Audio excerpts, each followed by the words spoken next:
Usa ka pagtuo, usa ka tingog, usa ka katawhan.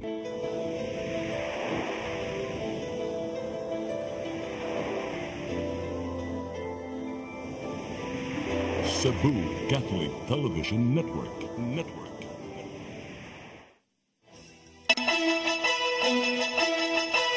Uluhan sa mga balita sa Sayri 47, Comelec Miangkon, naglisod sa pagtangtang sa mga campaign materials. Mayor Raymond Alvin Garcia, mutudlo og mga mahulib sa mga na-dismiss ng mga kawani sa syudad sa Subo. Pagguso og petisyon alang sa interim release ni kanhi Presidente Rodrigo Duterte, gitun-an. Persons of interest sa mipatay sa negosyante sa Tabugon, gikustudiya sa kapulisan. Subo, Kabisayan ug Mindanao, Pilipinas ug katawhan kutos maabot sa tong Sibya sa tibuok kalibutan mayong hapon. Live kita karon sa CCTN Channel 47 ug kini ang tulumanon sa nag-unang kasayuran nga angay natong masayran. Sa nga ni Attorney Danica Caballes, ako si Dex Tabar ug kini ang Sayri 47.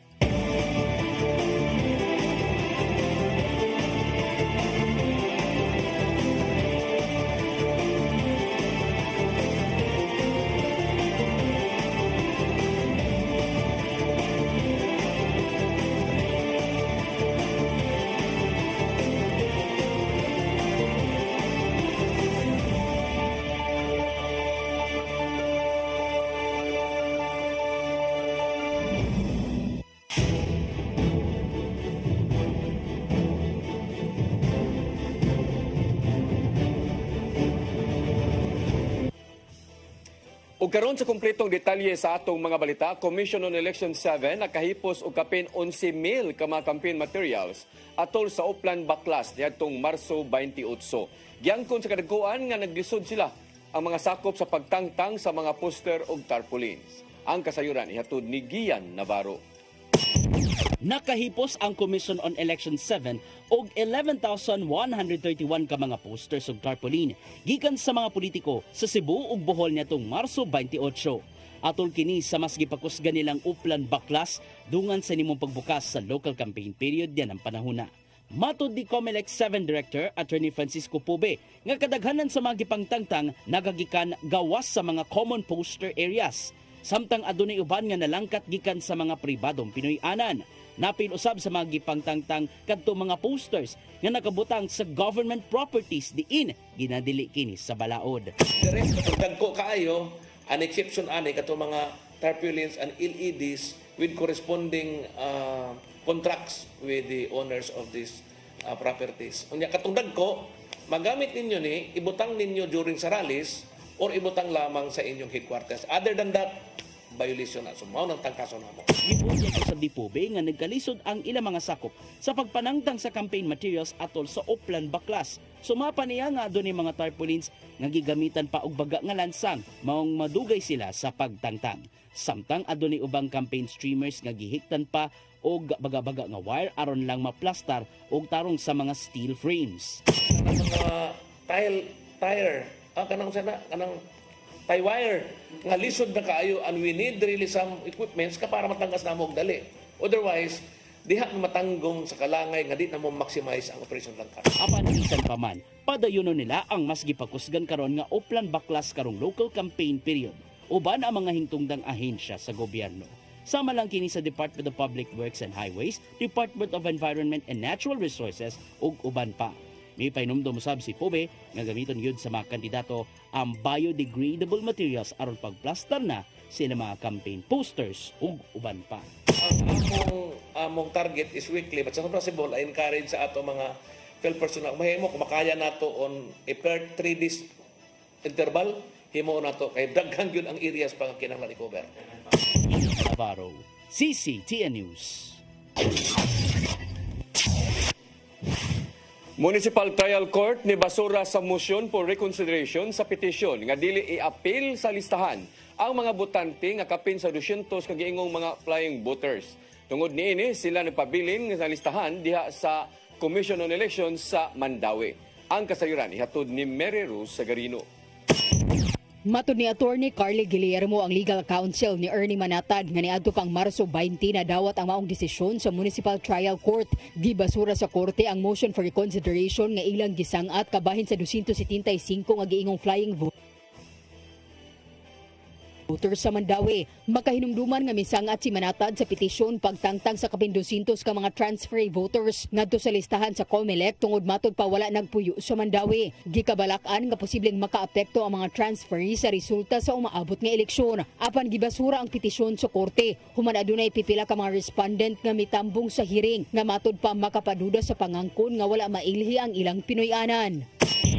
Ang reasoning sa NCC ato is since 9 after na 6, it is to be presumed na naapod ang other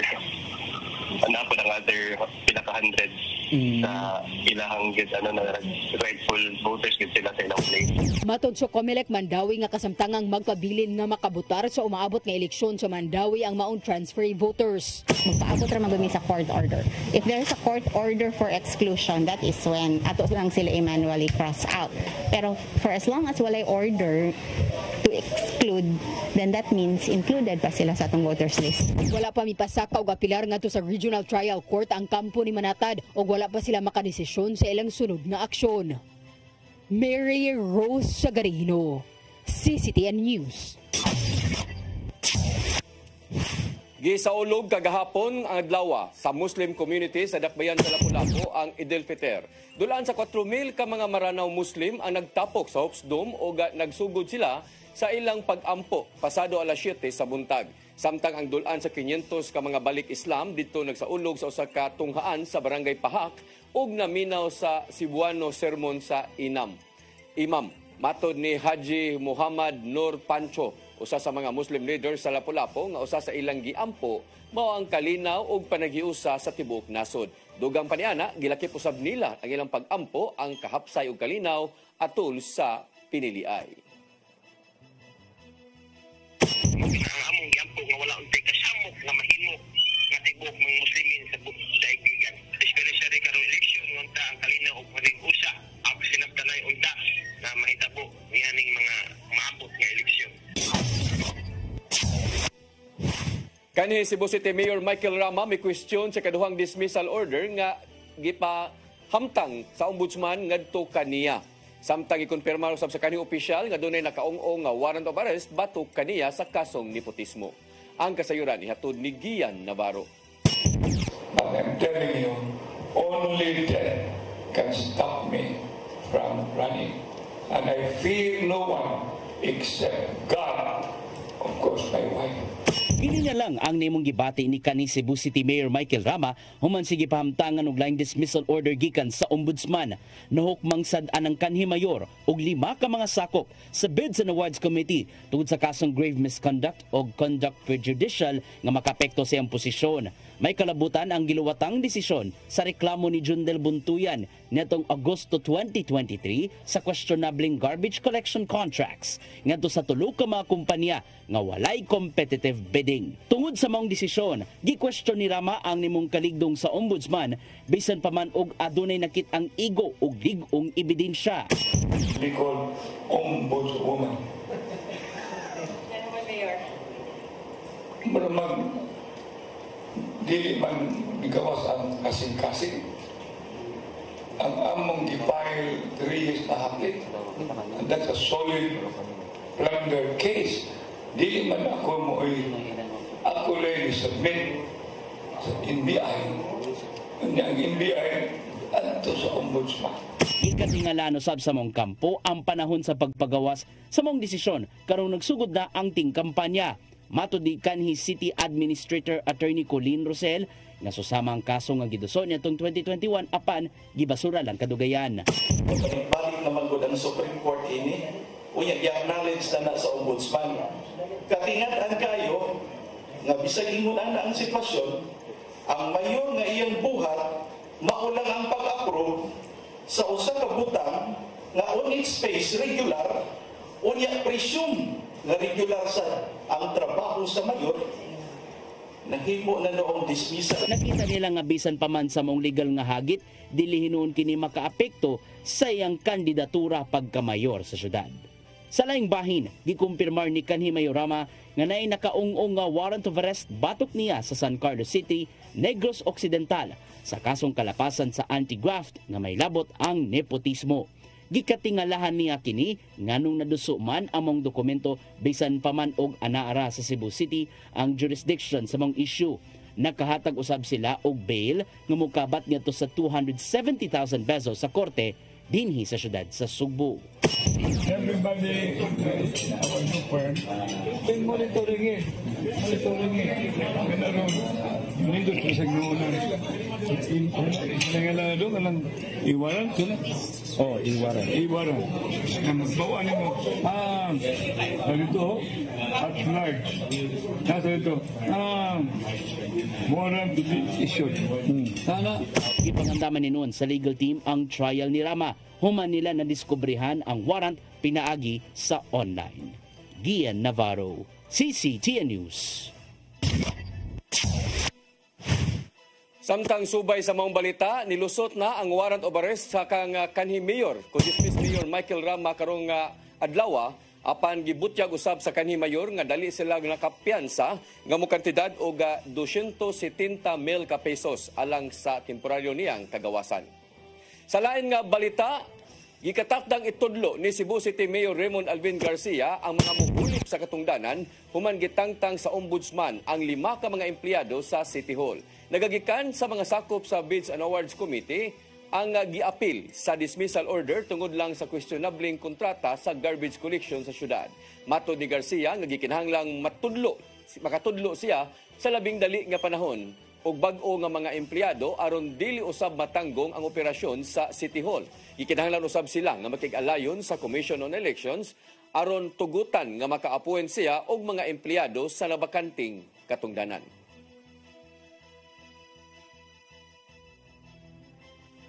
Also, I had a meeting earlier with Attorney Gubinde of the COMELEC, and then he said also na pwede na sad ko mag-appoint o pwede sad mo designate pero mga yun ang kuno COMELEC exemption. Yung kanindutan niyang exemption, we don't have to go all the way to Manila. It can be lang sa regional office.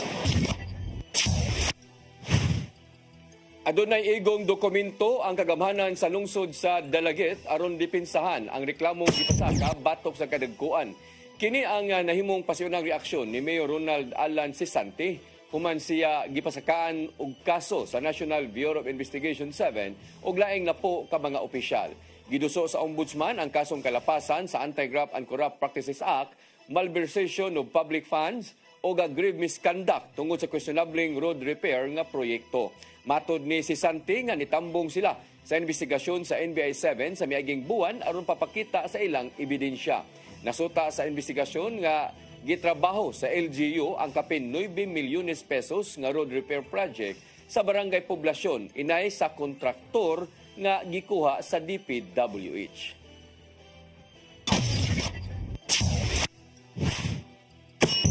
Mosunod, pagduso og petisyon alang sa interim release ni kanhi Presidente Rodrigo Duterte, gitun-an kana og daghan pa mga balita sa pagbalik sa Sayri 47.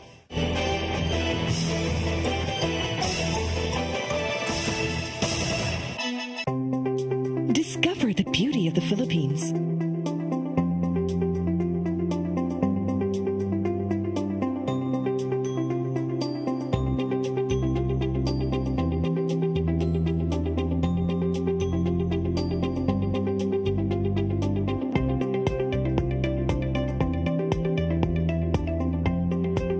With Philippine Airlines, the country's flag carrier.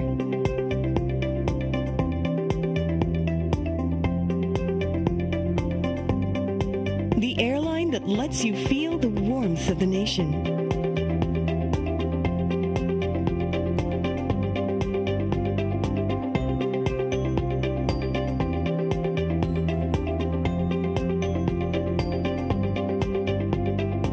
Mabuhay.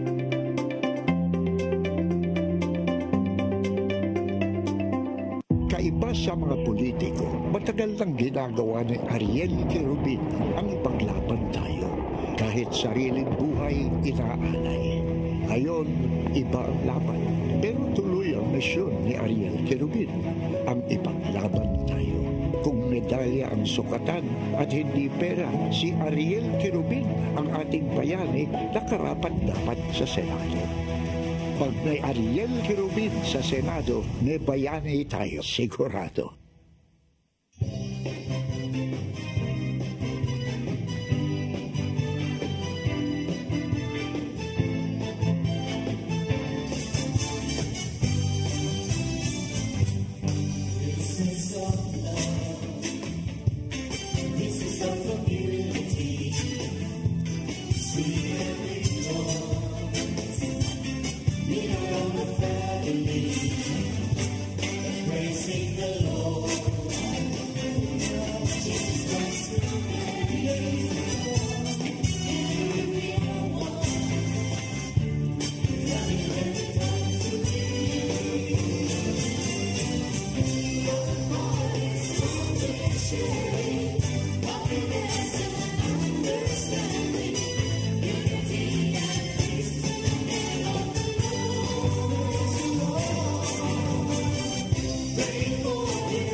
PRO7 Action File.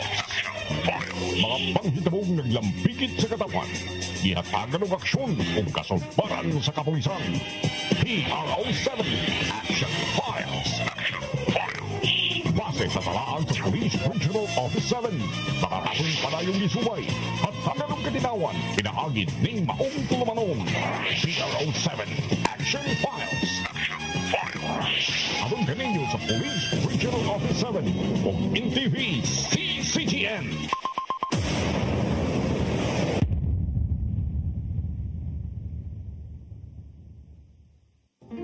I am the God that healeth thee. I am the Lord, your healer.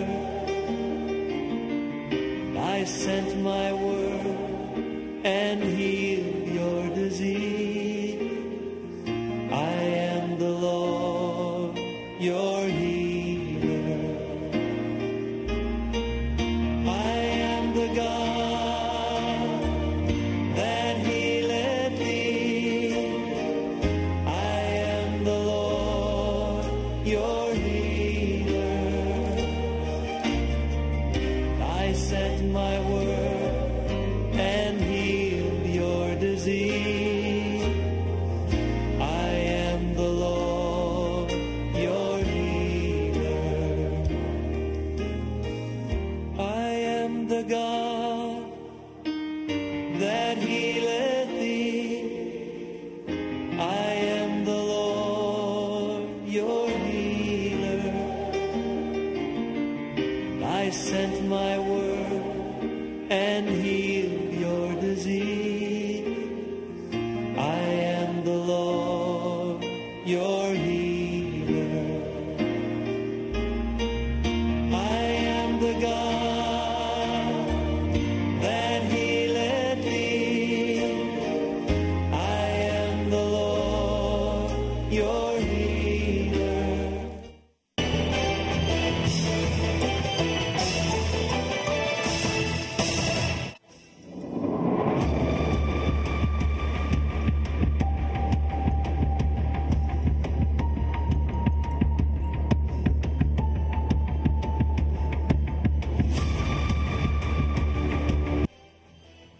Balik sa ato mga balita, pagduso og petisyon alang sa interim release ni kanhi Presidente Rodrigo Duterte, gitun-an na sa iyang defense team.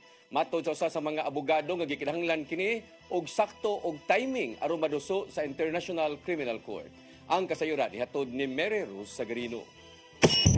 Gitrabaho karon sa Legal Counsel ni kanhi Presidente Rodrigo Duterte ang pagduso og petisyon aron temporaryo siyang pabuhion ubos sa interim release. Suma pa sa usa sa mga sakop sa defense team nga si Attorney Nicholas Kaufman nga ila pang hukman kung iduso na ba kini ngadto sa International Criminal Court tungod kini sa pipila ka mga konsiderasyon nga gilantaw. Apil na ang katungod ni Duterte isip kanhi opisyal sa gobyerno. Wala usab siya mihatag og dugang pamahayag bahin sa 181 ka mga pasiunang ebidensyang giduso gikan sa prosekusyon aron mapalig-on ang kasong crimes against humanity. No comment usab sila bahin sa paghingan sa 30,000 ka mga biktima sa dugoang kampanya batok sa ginadaling droga sa ato sa administrasyong Duterte kaniadto. Alang nila sa korte nalang mag-igo ang maong hisgutanan og dili sa laing pamaagi. Sa laing bahin gibutyag ni Kaufman nga gikalipay ni kanhi Presidente Duterte ang wagtuo nga birthday greetings ngadto kaniya sa milabay nga semana. Apan bisan pa man mihangyo ang mismong kanhi Presidente sa iyang supporters nga dili sa mukon ang kaso ngadto sa International Criminal Court tungod kay dili hinuon matod pa makaapekto sa judicial process sa maong korte ang wagtuo nga panawagan sa mga loyalista.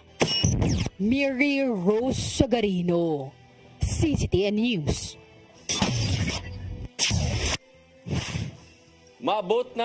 Kung miabot na sa Myanmar ang disaster team sa Pilipinas aron pagsalbar o pag-atiman sa mga giigo sa magnitude nga 7.7 nga linog. Gilangkuban ang 91 ka mga team members sa mga sakop gikan sa Philippine Army, Philippine Air Force, Bureau of Fire Protection, pribadong sektor ug uban pa. Gipanguluhan usab ni Lieutenant Colonel Erwin Diploma ang ilang urban search and rescue teams o nibiyahe na paingon sa Myanmar kaganinang kadlawon. Apil sa mga moabag sa disaster response operation ang mga medical team nga gikan sa Department of Health ingon man Office of Civil Defense. Matod sa Philippine Air Force nga kompleto ang team nga gikinahanglan nga kahimanan aron usab pagluwas sa daghan pang mga natanggong human sa linog.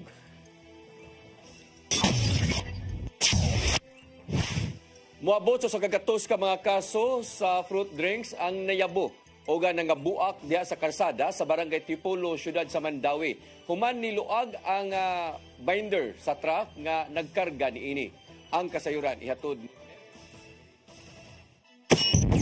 Nagkatag og nagyanang ang bahin sa Dan FF Cruz sa Mandawi. Human nga buak ang mga botelya sa fruit juice atol sa pag-right turn sa truck gikan sa CD Seno Street. Matod sa traffic personnel nga si Victor Maluya Jr. nga atol sa pagliko sa truck, naluwag ang binder hinungdan sa pagkayabo sa usa ka gatos ka mga case gikan sa sakyanan.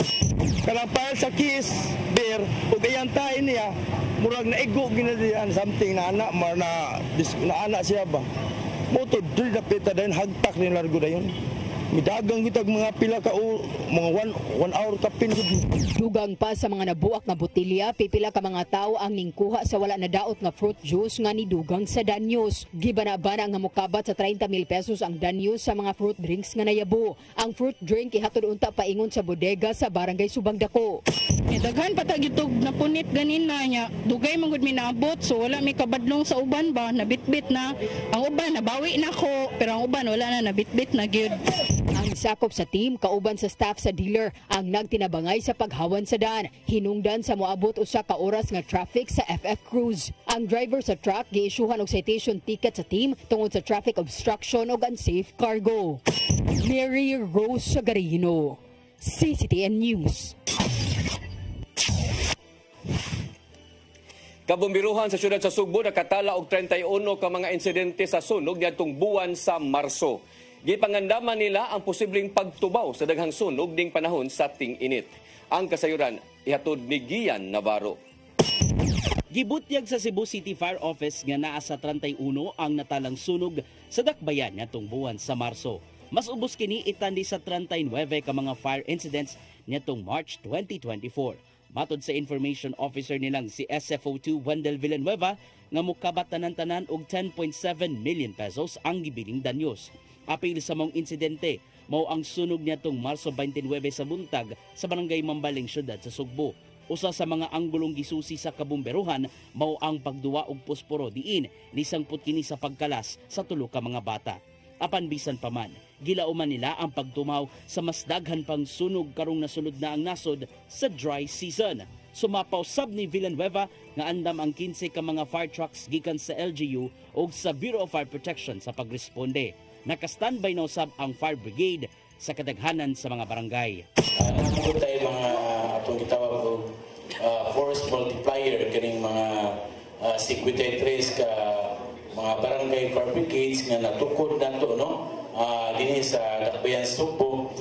Kita usa ang Dakbayan Subo sa pinaka-aktibo no nga nagpatuman gyud og nag-encourage gyud sa matag barangay nga magtukod og barangay fire brigade. Bisan naman sa gisugatang mga hagit sa sunog, andam pahinuon sila sa pagresponde arong wala na ilaing kinabuhi ang makalas. Punan ba sa ito ang mga gitunar sa Cebu City Government ng mga fire trucks o mga uban pang mga kahimanan, punan pa sa BFPO ng mga fire trucks, dako na kinig tabang para pakikumbati sa sunog. Di pahinuon usab si Villanueva sa mga motorista nga kung adunay alarma sa sunog, paunahon usab sa pag-agi ang mga fire trucks, inay nga makigkompetensya sa dalan. Kini aron dili masubli ang naitabo sa Dakbayan sa Mandawi diin patay ang usa ka motorista human gibanggaan sa fire truck. Kita no, kani nga mo ang pagda sa fire truck really with caution kini kanang nag-ampi gid mi wa mi magpakuan nga kami may hari sa kalsada kay ang hari sa kalsada chariot ra dili ang fire truck dili ang ambulance no. Paro CCTN News. Mga opisyal sa Mactan Cebu International Airport mitataw nga way tanimbala sud sa nasoy nga tugpahanan. Mipasalig sila nga sa kadaghan sa mga CCTV sud sa airport, imposible kining mahitabo. Ang kasayuran ihatod ni Cristel Joy Filerca.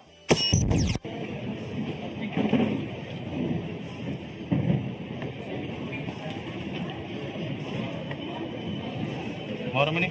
Kaya na? Mora ni.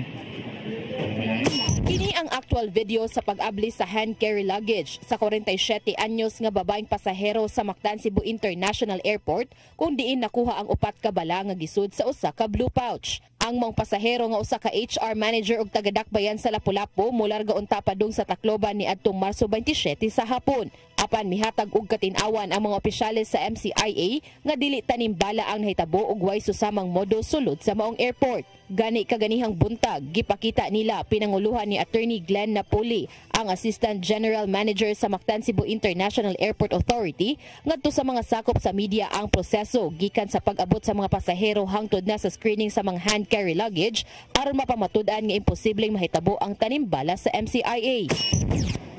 Pasalig na to diri sa Mactan Cebu International Airport. Safe ta, wala ta nang naglagbala, tadibala or sabar nga bala. So kani atong Francis Caro inyo ning tanawon. Inig-arrive pa lang ninyo diri sa departure nato, Terminal 1. Natay mga CCTV. Diha, dadiri, dapat dito. So naglibot na, makita na daan ang pasahero. Inig-abot, so safe na tanan niya mo abot. Ipakita usab sa Assistant General Manager nga sa dili pa makasulod sa boarding gates ang mga pasahero, ubay-ubay nga mga pahimangno sa mga dili angay dalon ang ilang maagian. Gipakita usab niya ang proseso sa pag-screening sa mga bagahe kung diin way laing makakupot niini kung dili ang mga pasahero lang, gawas na lang kung adunay ma-detect ang X-ray machine sa mga gibawal nga mga butang. Gipasabot ni Jemar Nietes, ang manager sa International Operations Division sa MCIAA, nga kung adunay ma-detect ang mga screeners nga mga gibawal nga mga butang, mopahigayon na og manual inspection. Example, bala.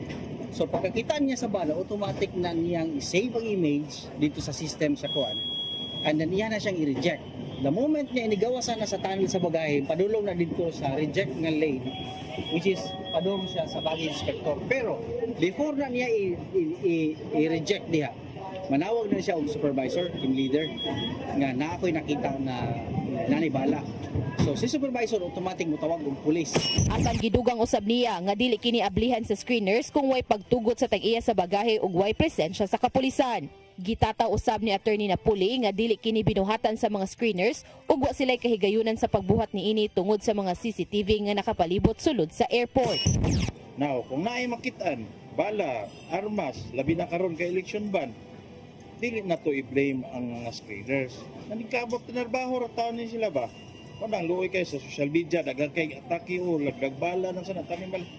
Wa tay time magtandog-tandog diri oy. Trabaho ra ni ato. Public siya nga place, daghang mga tao, daghang makasitaw na sila buhaton nga dili sakto. Naapot sa CCTV nga nagmonitor nila. Samtang suma pa ni Nietes nga gibutyag sa mong pasahero nga ang mong pouch gipanag-iya sa kumpanya nga iyang gitrabahuan. So siya, even her, in fairness to her, wala mo siya kaybaw nga naay dito. Pero kato siyang item, ipasa-pasa to sa ilang company share. So she denied na yato? She denied, wag gid siya kaybalo nga naa dito. But what she admitted kay kanang it's a company owned item or kanang. Isuwayan pagkuha sa mga sakop sa media ang habig sa dinakpan apan nagdumili kini sa paghatag sa iyang pahayag. Crystal Joy Felerca, CCTN News. Mosunod, persons of interest sa mipatay sa negosyante sa Tabugon, gikustudiya sa kapulisan. Kanaog daghan pa mga balita sa pagbalik sa Sayri 47.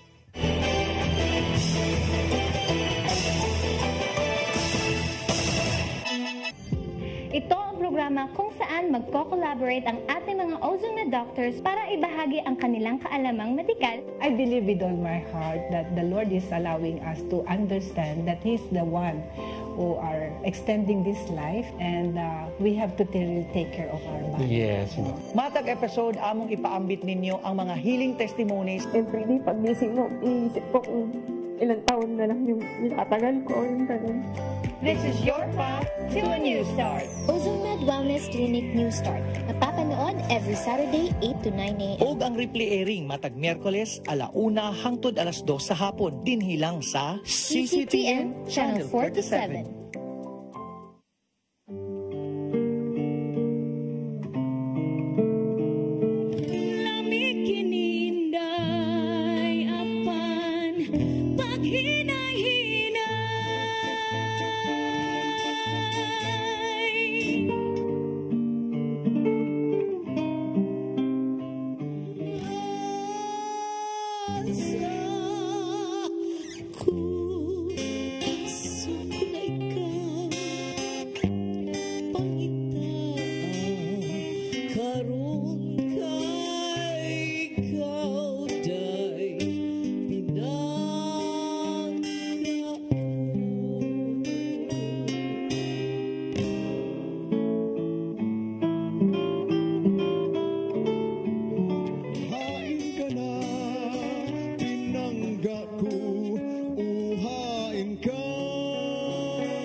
Balik sa ato mga balita, nasikop sa Mambaling Police Station kaganinang kadlawon ang rider og tag-iya sa usa ka motorsiklo nga unang gidudahang gigamit sa pagpusil sa usa ka negosyante kagahapon sa Barangay Ilihan, lungsod sa Tabugon.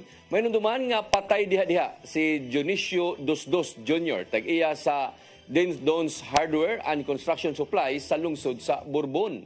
Ang duha nga wa lang una nganli apan giturn over sila sa Cebu Police Provincial Office alang sa pagpalawom hinuon sa investigasyon. Giangko ni Police Captain Don Blaine Tabares, ang information officer sa kapulisan sa lalawigan sa Sugbo, nga naa sa ilang kustodiya ang duha. Apan iyang giklaro nga dili pa sila matawag nga suspect sanglit giila pa sila sa mga person of interest. Dugang ni Tabares nga gitinguha nila karon nga madakpan ang gunman nga pabilin pang gawas nun sa pagkakaroon. Aron ilang mahibaw-an kung unsa gyud motibo sa krimen, lakip sa ilang gusto mahibaw-an kinsa ang mastermind. Kapin sa usa ka kilo nga gituoang shabu ang nasakmit sa mga sakop sa Station Drug Enforcement Unit sa Sawang Calero Police Station atol sa buy-bust operation sa Sitio Omega, Barangay Sawang Calero.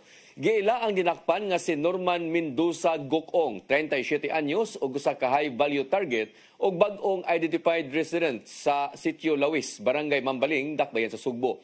Nakuha gikan sa dinakpan ang binulto nga gituoang shabu nga motimbang og kapin usa ka kilo nga gramos nga dunay kantidad nga kapin sa 7 milyones ka pesos nga giduso usab dayon ngadto sa PNP Forensic Unit 7 alang sa himuon nga chemical analysis. Gikustudiya na sa Sawang Calero Custodial Facility ang dinakpan o giandam na ang kasong kalapasan sa Republic Act 9165 nga ipasaka sa kapulisan batok sa suspek.